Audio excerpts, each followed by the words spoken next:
नमस्कार दोस्तों, आप सभी का स्वागत है इस ऑनलाइन स्टडी क्लास वीर पथ पर। आज के इस वीडियो में हम सिंचाई परियोजनाओं का लास्ट पार्ट लेकर आए हैं। आज सिंचाई परियोजना है वो कंप्लीट हो जाएगी, तो शुरू करते हैं। इसमें माही बजाज सागर परियोजना के बारे में। माही बजाज सागर परियोजना सबसे पहले तो माही नदी पर स्थित है, इसीलिए माही नाम, और बजाज प्रसिद्ध क्रांतिकारी जमनालाल बजाज के नाम पर ही ये नाम पड़ा है। माही बजाज सागर परियोजना। जमनालाल बजाज, जिसे कि गांधी जी का 5वां पुत्र भी कहते हैं, चौथा गुलाम भी कहते हैं, वही जमनालाल बजाज है जिनके नाम पर ये माही बजाज सागर परियोजना नाम पड़ा। अब देखो, माही नदी पर स्थित है। पहला पॉइंट, ये राजस्थान व गुजरात की संयुक्त परियोजना। ध्यान रखना, क्वेश्चन आता है क्योंकि माही नदी है तो आप मध्य प्रदेश से संबंधित कंफ्यूज हो सकते हैं। तो माही बजाज सागर परियोजना में मध्य प्रदेश का कोई भी रोल नहीं है, सिर्फ राजस्थान और गुजरात की संयुक्त परियोजना है। अब ये किस तरह से लागत एवं सिंचाई यानी माही बजाज सागर परियोजना में जो खर्च है वो मध्य प्रदेश, राजस्थान और गुजरात, इन दोनों का 45-55 अनुपात है ये, और सिंचाई भी 45-55 है। यानी इस परियोजना से 45% सिंचाई और खर्च है वो राजस्थान देता है और 55% है वो गुजरात के हिस्से का है। लेकिन विद्युत उत्पादन होती है, और वैसे बता दो टोटल विद्युत उत्पादन यहाँ पर 140 मेगावाट होती है विद्युत उत्पादन।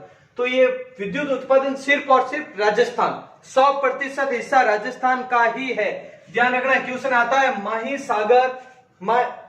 माही बजाज सागर परियोजना के तहत विद्युत उत्पादन में राजस्थान का हिस्सा कितना है, तो ये भी कर दे तो भी ध्यान रखना कितना है, 100%, और सिंचाई में तो वो राजस्थान का 45% है। तो और देखो, इससे संबंधित जो ये बात अभी बताई जा रही है, ये 45-55 विद्युत में 100% राजस्थान का है, तो राजस्थान और गुजरात के मध्य यह समझौता कब हुआ? 1966 में। 1966 में इससे संबंधित समझौता हुआ और योजना आयोग ने इसे 1971 में लागू कर दिया, स्वीकृति मिल गई समझौते को 1971 में। ध्यान रखें।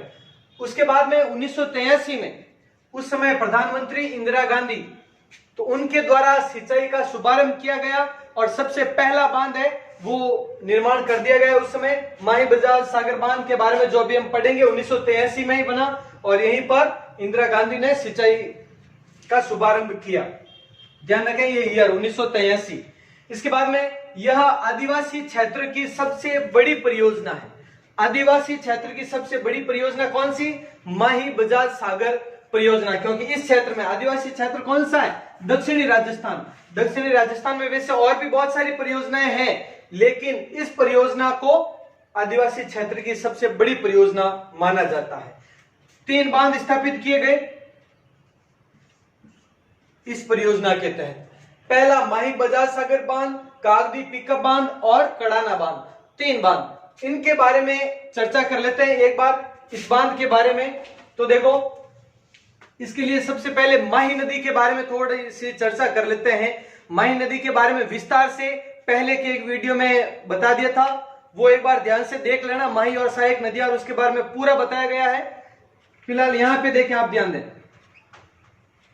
उद्गम स्थान, सबसे पहले माही नदी का उद्गम स्थान मेहद झील, धार जिला, मध्य प्रदेश, ये उद्गम स्थान है। वहां से आगे देखें अब ध्यान से, ये मध्य प्रदेश में बहती हुई फिर आती है बांसवाड़ा। बांसवाड़ा के यहां पर ये जो स्थान है, ध्यान रखें, जहां से ये प्रवेश करती है वहां पे है खांदू गांव। खांदू गांव है बांसवाड़ा। देखते रहना ध्यान से, पॉइंट टू पॉइंट। खांदू गांव बांसवाड़ा से राजस्थान में प्रवेश, उसके बाद में यहां से फिर ये आगे आती है।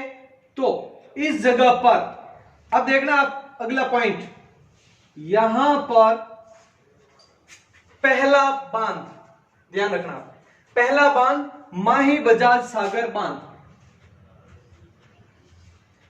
माही पहला बड़ा बांध है, माही बजाज सागर बांध।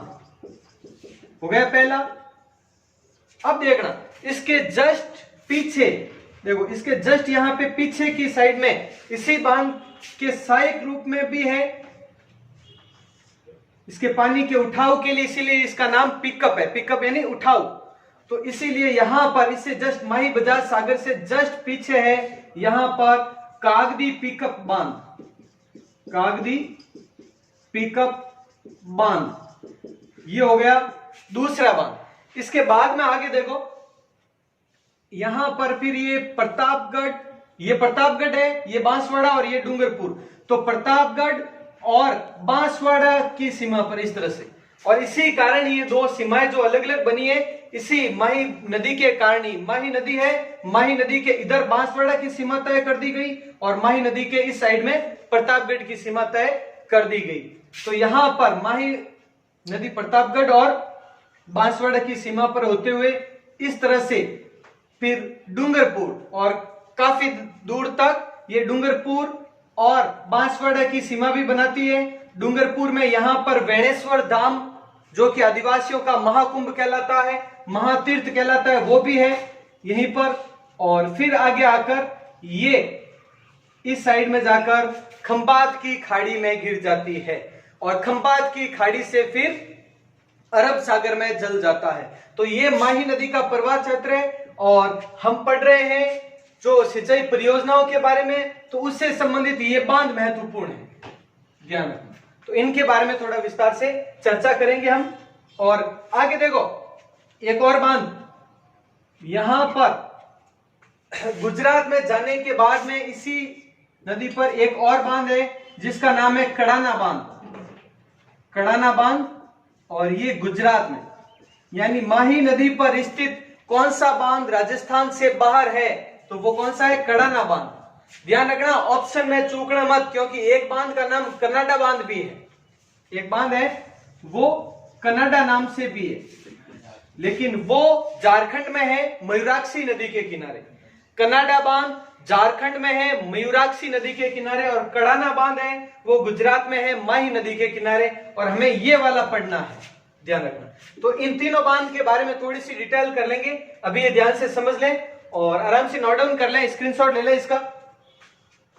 अब इन तीनों बांधों के बारे में चर्चा कर लेते हैं। माही बजाज सागर बांध जो कि लोहरिया गांव, बोरखेड़ा, बांसवाड़ा, बांसवाड़ा के बोरखेड़ा नामक स्थान पर, ध्यान रखना बोरकुंड, बोरकुंड तो यहाँ बांसवाड़ा में ही है, लेकिन वो अंतिम भाग है जो राजस्थान की दक्षिणी सीमा का अंतिम भाग है, वो बोरकुंड बांसवाड़ा है। और ये जो बांध है वो बोरखेड़ा बांसवाड़ा में है।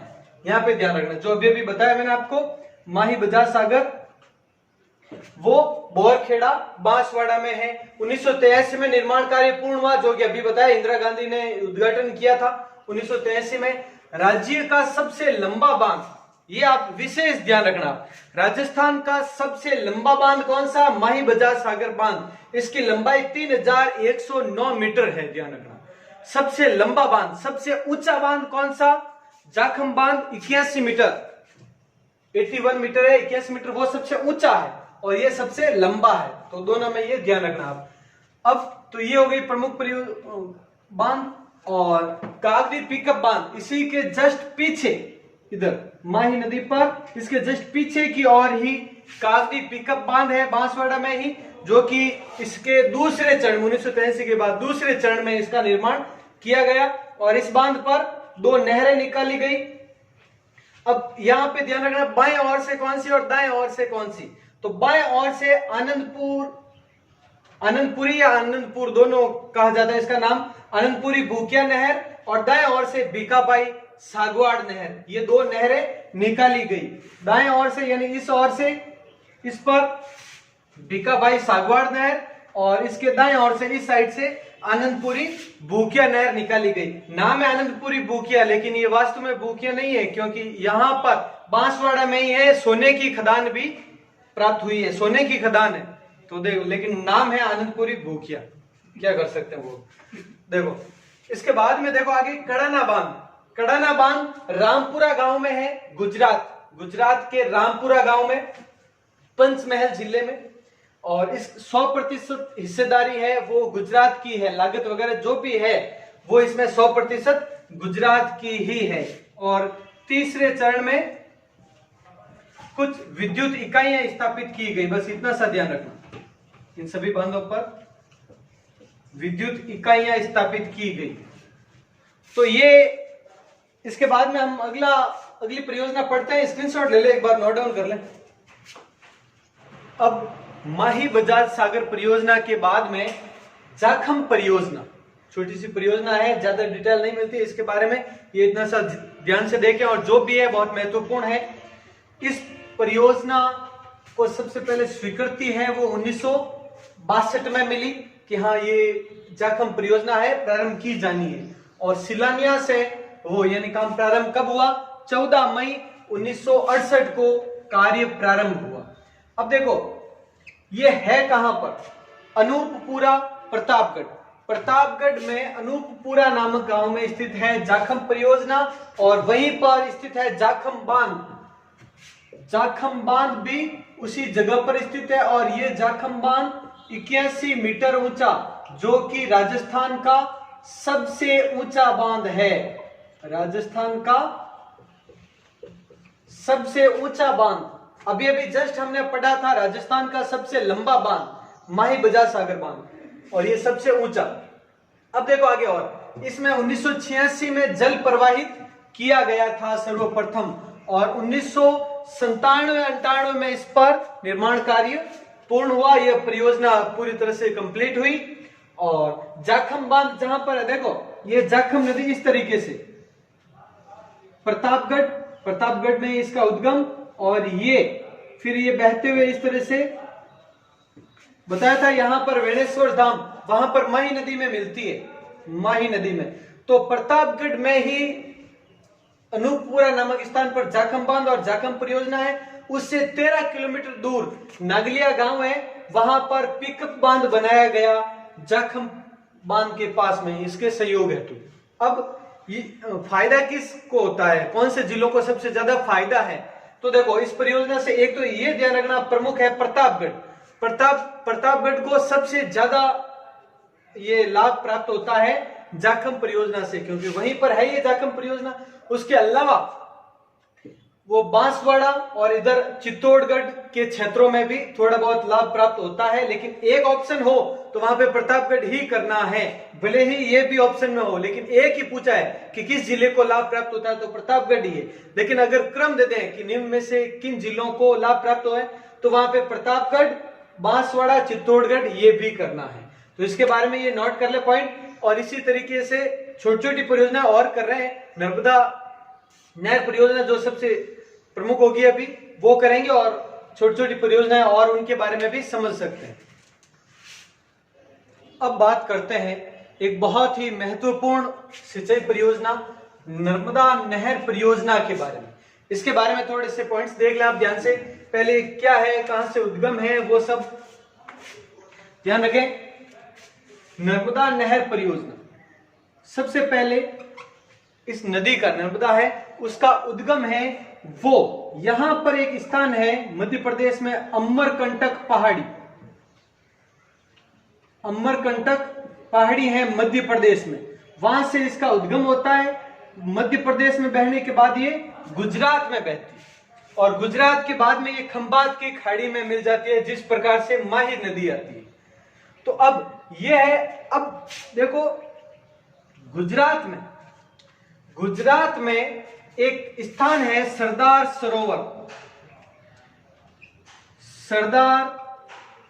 सरोवर बांध।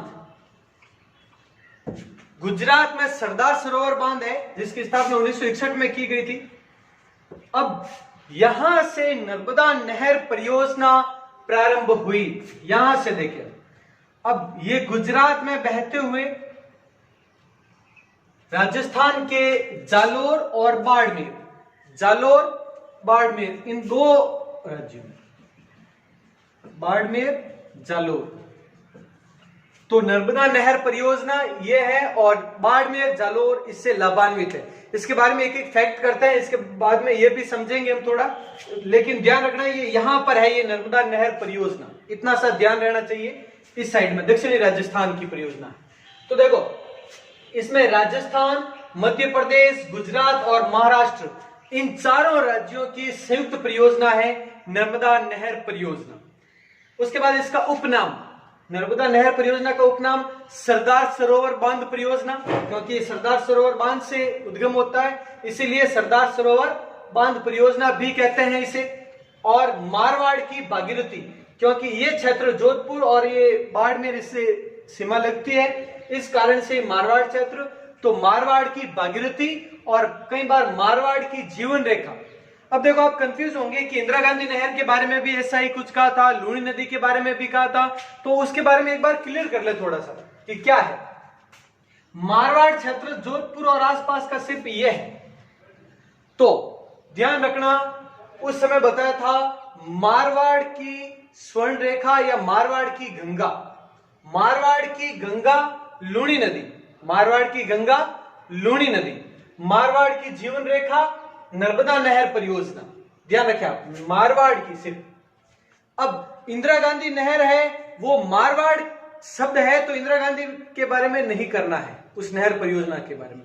रेगिस्तान के बारे में आए तो ध्यान रखना, यहां पर रेगिस्तान की गंगा है वो इंदिरा गांधी नहर, और पूरे राजस्थान की जीवन रेखा, ध्यान रखना, राजस्थान की जीवन रेखा वो इंदिरा गांधी नहर कह सकते हैं। राजस्थान की जीवन रेखा इंदिरा गांधी नहर, लेकिन मारवाड़ की जीवन रेखा वो नर्मदा नहर परियोजना, और मारवाड़ की गंगा लूणी नदी के बारे में। ये अलग अलग पॉइंट्स है, वो ध्यान से समझा।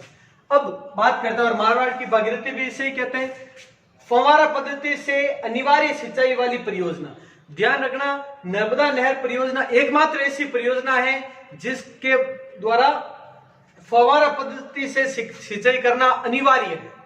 संपूर्ण परियोजना जहां से शुरू होती है वहां से लगाकर अंत तक, गुड़ामालानी बाड़मेर यहां तक है अंत इसका, गुड़ामालानी तक, यहां तक सभी जगह पर फव्वारा पद्धति से सिंचाई होती है, अनिवार्य है।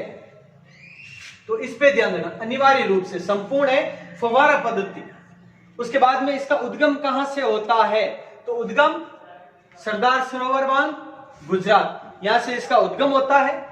और उसके बाद में ये राजस्थान में प्रवेश कहां से करती है, तो सिल्लू गांव, यहां पे इस जगह पर, इस स्थान पर एक गांव है जिसका नाम है सिल्लू, और ये कहां पर है, जालोर में। इस स्थान पर ये राजस्थान में प्रवेश करती है। और लोकार्पण या उद्घाटन, इसका उद्घाटन कहां से किया गया, सिल्लू गांव से थोड़ा सा दूरी है यहां पर ये गांव, लालपुरा गांव सांचोर।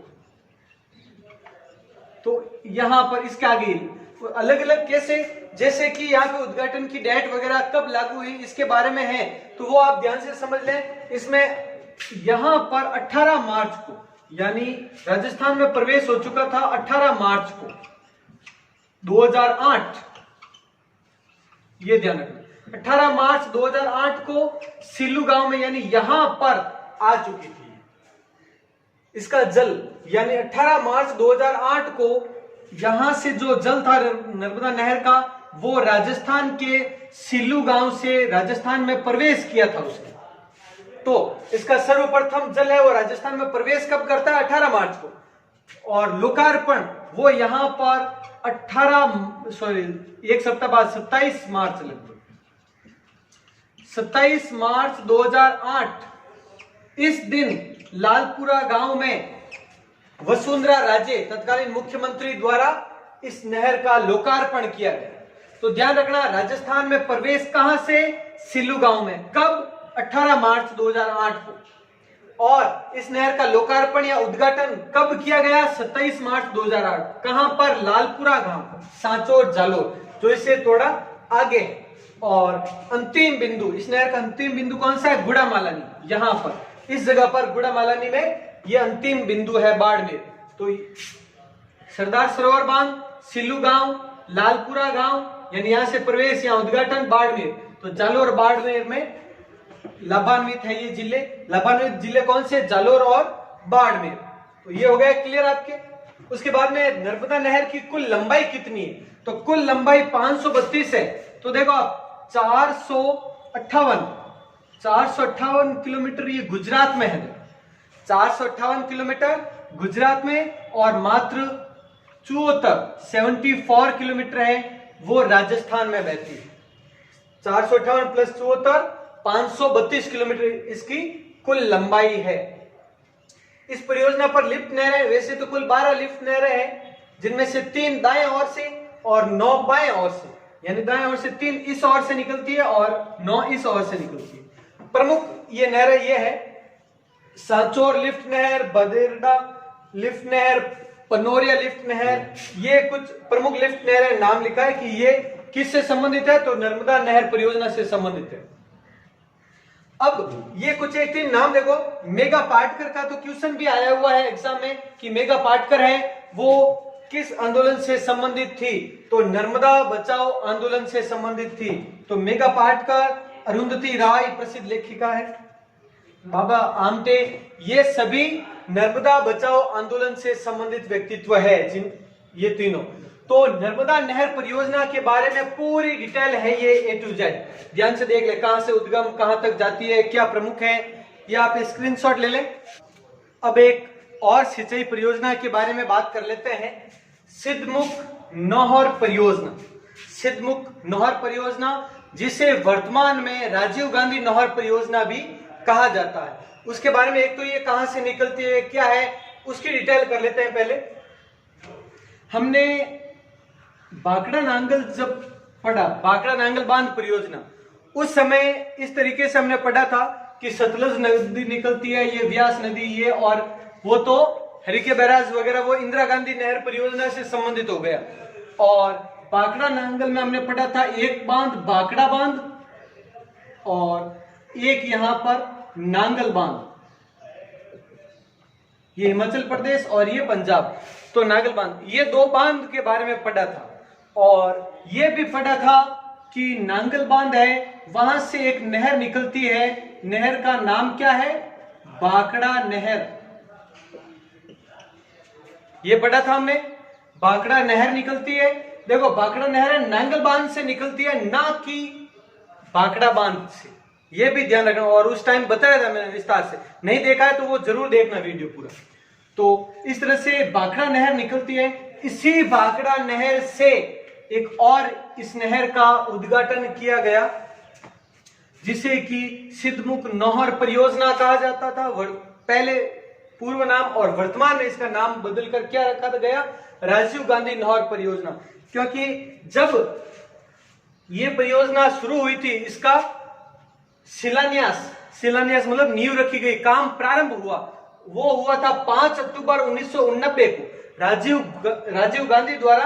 बिरानी गांव है यहाँ पर, बिरानी गांव बॉर्डर पर ही है, बिरानी गांव बादरा तहसील है हनुमानगढ़ में, हनुमानगढ़ की बादरा तहसील का बिरानी गांव, यहां से शिलान्यास किया था, नींव रखी थी, शुरुआत की थी। और इसका उद्देश्य क्या है, रावी और व्यास नदियों के अतिरिक्त जल का उपयोग करना। इसके हेतु बाकड़ा मुख्य नहर से निकाली गई, बाकड़ा मुख्य नहर है, इससे यह नहर निकाली गई। और बाद में 12 जुलाई 2002 को, यहां तो देखो शिलान्यास हुआ, शिलान्यास यानी नींव रखी गई, और 12 जुलाई 2002 को सोनिया गांधी द्वारा लोकार्पण किया गया, मतलब उद्घाटन किया गया। यहां पर यह उद्घाटन है, काम पूर्ण हुआ और अब कार्य शुरू होगा उसके ऊपर, जो भी नहर वगैरह सिंचाई वगैरह वो शुरू होगा। तो वो इस दिन, अब इस किसका आर्थिक सहयोग रहा, तो यूरोपीय आर्थिक समुदाय यानी यूरोपियन इकोनॉमिकल कम्युनिटी द्वारा आर्थिक सहयोग दिया गया। और कौन कौन से क्षेत्र लाभान्वित है, तो हनुमानगढ़ के नौहर तहसील और भादरा तहसील, 2 नौहर और भादरा तहसील है वो हनुमानगढ़ की, और चूरू की तारानगर, राजगढ़, सहवा आदि तहसीलें हैं, वो ये क्षेत्र लाभान्वित है, ध्यान रखना। और बाकड़ा नांगल हेडवर्क से जल प्राप्त होता है, इस नांगल बांध के पास में यहीं पर है, नांगल से जस्ट आगे बाकड़ा नांगल हेडवर्क भी स्थापित है वहीं पर, जहां से इसे जल उपलब्ध होता है। तो ये सिद्धमुख नौहर परियोजना थी, ये नोट डाउन करें। आगे 1-2 और प्रमुख परियोजनाओं के बारे में बात करते हैं। कुछ और सिंचाई परियोजना देखो, अब बिसलपुर बांध परियोजना, इसमें सबसे महत्वपूर्ण पॉइंट यही है कि राजस्थान की सबसे बड़ी पेयजल परियोजना, ध्यान रखना, राजस्थान की सबसे बड़ी पेयजल परियोजना है वो बिसलपुर बांध परियोजना है। इस पर आप विशेष ध्यान रखना। सब राजस्थान की सबसे बड़ी पेयजल परियोजना वो बिसलपुर बांध परियोजना है।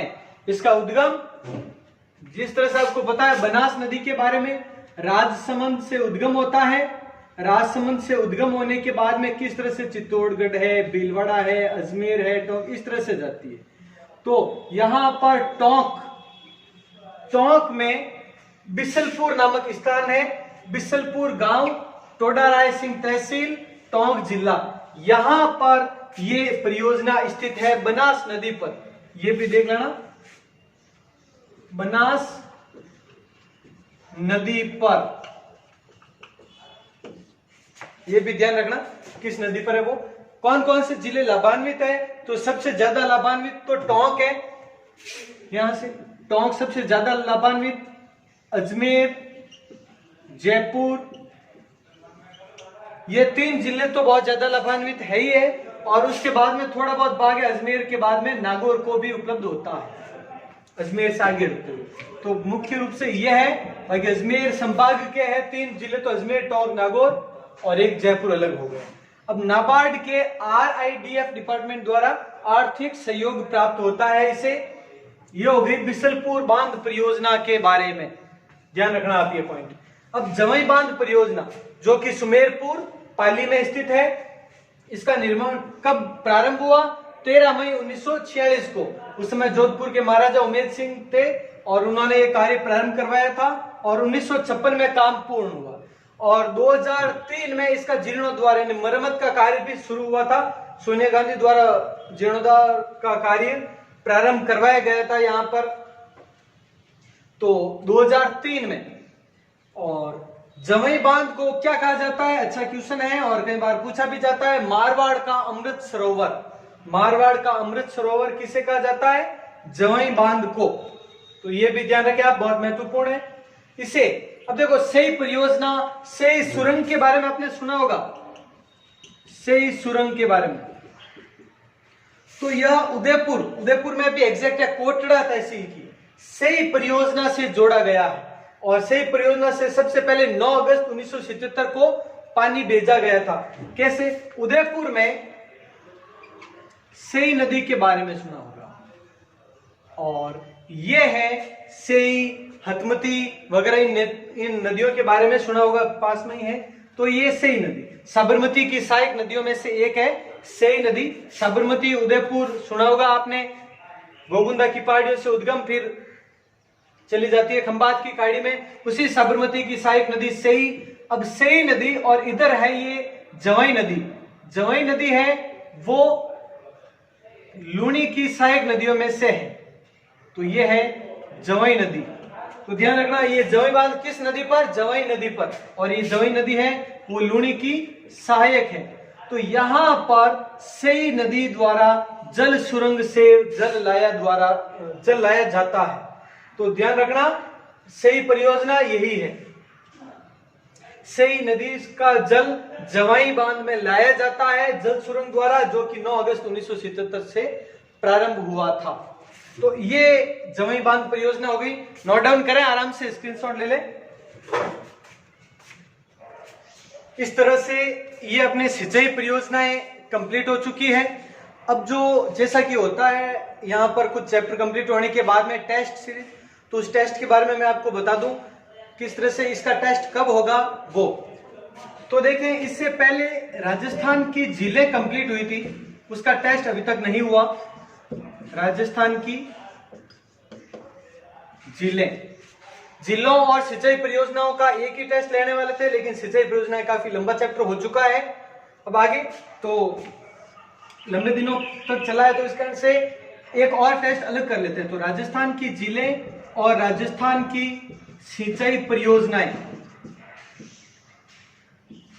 आपको एक एक परियोजना के बारे में बहुत ही डिटेल से और मैप पर अच्छी तरीके से बताया गया है आपको। तो ध्यान से पढ़ना, सभी को आराम से तैयारी करें। अब देखो, संडे को टेस्ट लेने वाले थे इसका, लेकिन संडे को टेस्ट नहीं हो पाएगा। आराम से काफी स्टूडेंट्स कह रहे हैं कि उन्हें एक दिन की एक्स्ट्रा तैयारी के लिए, तो आराम से आप तैयारी करें। संडे को, मंडे को होगा ये टेस्ट, ध्यान रखना। राजस्थान की झीलों का चैप्टर, ये मंडे को टेस्ट आयोजित होगा। मंडे को थोड़ा टाइमिंग चेंज करते हैं इसका, शाम 7 बजे। मंडे को शाम 7 बजे टेस्ट रहेगा राजस्थान की झीलों का। सोमवार को शाम 7 बजे शुरू करूंगा, मैं अपलोड करूंगा ये वीडियो शाम 7 बजे।